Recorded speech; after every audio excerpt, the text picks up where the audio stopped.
Hello. Could you, first of all, start by telling me your name? My name is Phil Samphire. Nice to meet you, Phil. Same to you. Could you please tell me your experience of right to control and what's worked well about it? What's worked well? Yeah. Well, my first experience of right to control is I've been in receipt of access to work for a number of years now. Yeah. And about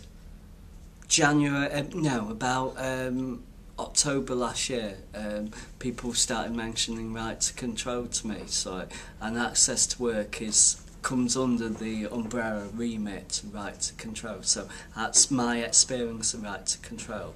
And where it's like right to control has worked well for me, though it's in debate whether it's working all that well for me at the moment, is it gives me a freedom to it gives me a allotted amount of money and the freedom to spend it how I want. So instead of like producing invoices once every month on a specific time scale, it gives me a lump sum of money. I can then like employ my PA or support worker on the hours that suits me best. Would you say that's an improvement on previous access to work practices? I would say in theory it's improvement of previous access to work practices, but in practice there's a lot of teething problems at the moment, so like hopefully they get ironed out soon. But like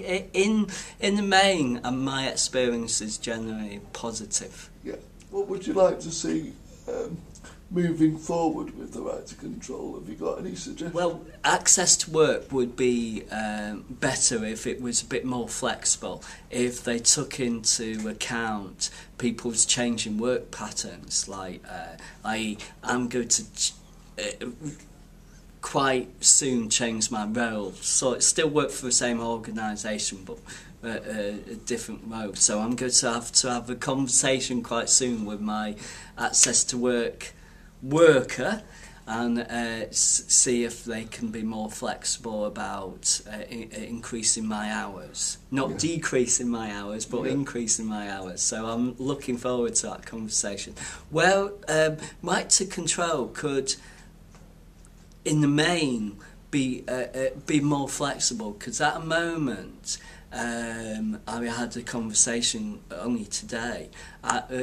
People don't know about right to control, so there needs to be a big PR push, and people that need to know about right to control aren't getting the information in accessible formats, or it just being told. So like when they get assessed by their social workers, which is supposed to be every 12 months. If you're on independent living, it's every 2 years.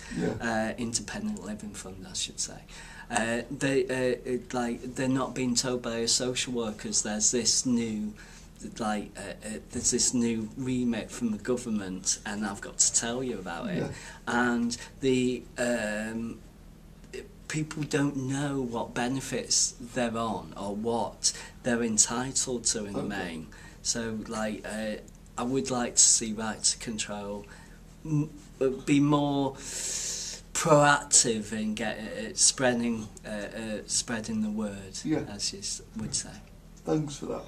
Brilliant.